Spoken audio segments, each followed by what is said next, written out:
We're going to take a look at how to view your student center.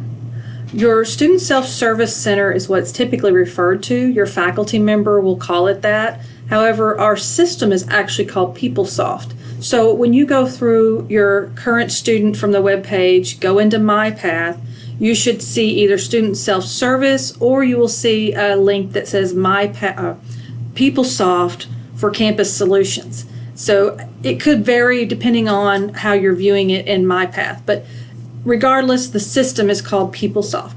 So your student center is where you're going to find all the information. We want you to be very familiar with this site because you need to be able to see what classes you're taking. You want to know what your grades are at the end of the semester. You want to know if there's any financial aid information or account balances that you still owe, or if there's any messages from a success coach or from your instructor that may be in this particular site.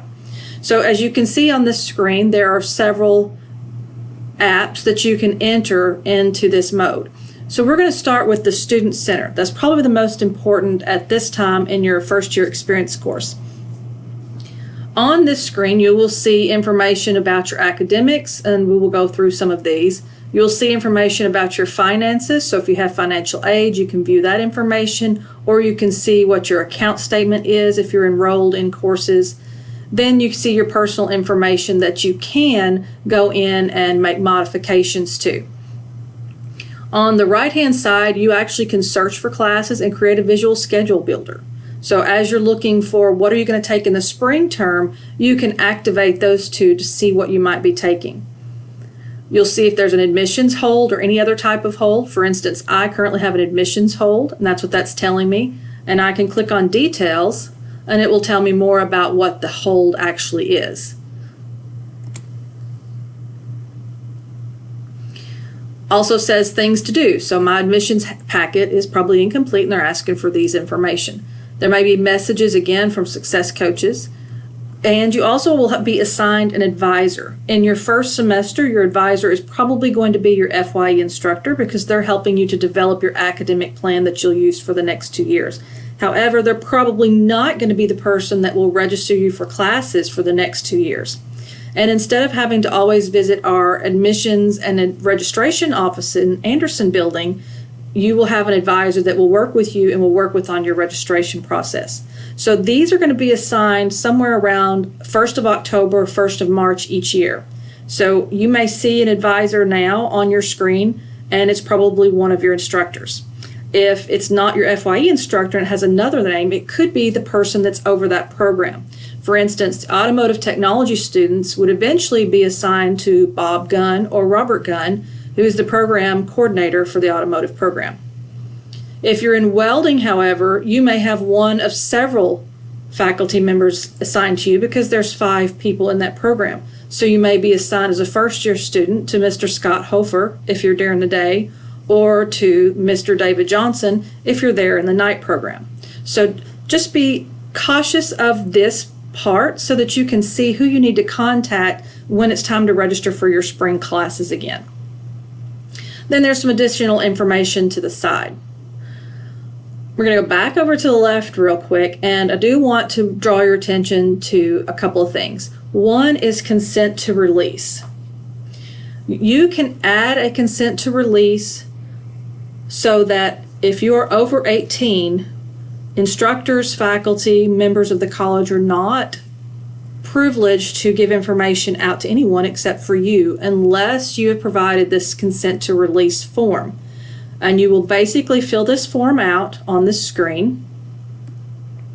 You can tell what information can be released. So if for some reason you are working with a third party who may be paying tuition for you, or your parents are paying tuition and they need to know, what will they owe? How can they make a payment plan? Then you might want to make sure to give them student accounts information.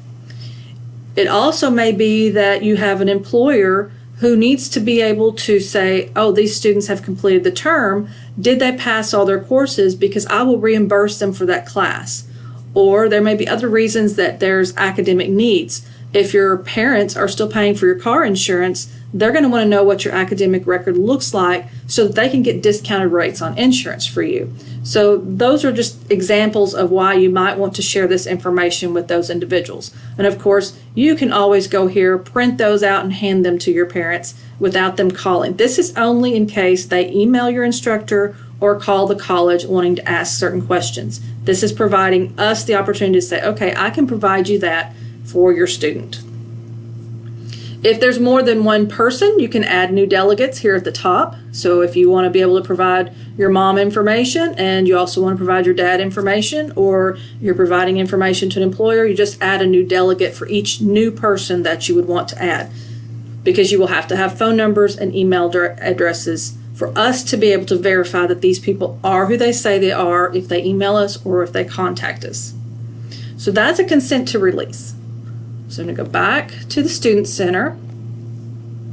If you need emergency contacts added or anything like that, you can change that. If you need to change your address or you want to add another email address, you just simply click on those and you can go in and add an additional email address. And I would suggest that you always check this. Information goes out through your KCTCS email first and always first, but sometimes instructors may be able to see a personal email. If they can't reach you through the first email, they may try you on a second email. But again, that's only if. Your home address, a lot of mail outs tend to still go out from the college and it may go to your home address. If it is not correct, you want to make sure that you have that correct. Same thing with phone numbers. There are a lot of times, and in this COVID date, we may actually have to call you on a quick turnaround to tell you that we're not going to be able to have class for some reason. Please make sure that your phone numbers are correct. It doesn't have to necessarily be a mobile phone, but since most of the mobiles have text capabilities, that's an even quicker way to get out to a student and get a response. Now I want to look at underneath academics, and we're going to click on the My Academics option. Here you want to look and see what program you are in.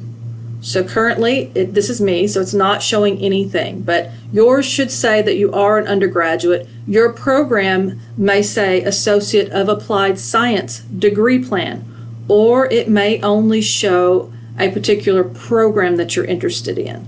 So watch those pieces, because if they are not correct, you're not correct in our system, that could affect your financial aid.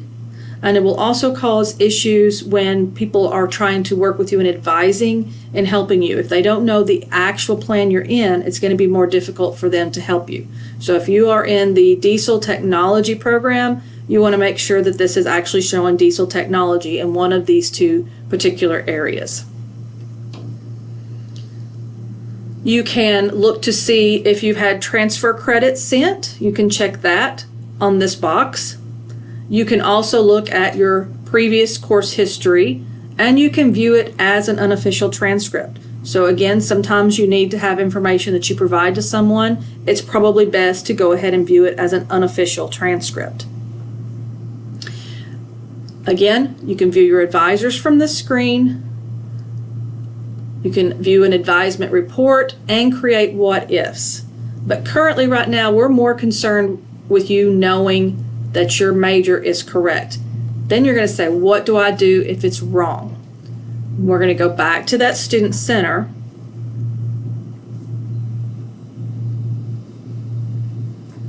And you should, and I'm not seeing it on mine, so bear with me just in case it's dropped down lower. I don't have an application, that's probably why. You should have another bar here to the right that will say change my major. If you don't see that, contact me or contact your instructor and they can probably help walk you through that. But you would want to be able to click on that, and then you could go through the same process. Well, are you in a diploma? Are you in a degree? What's the program called? What's the credential called? And you can select that. That goes to our admissions and registration office, and they will go in and make those changes for you.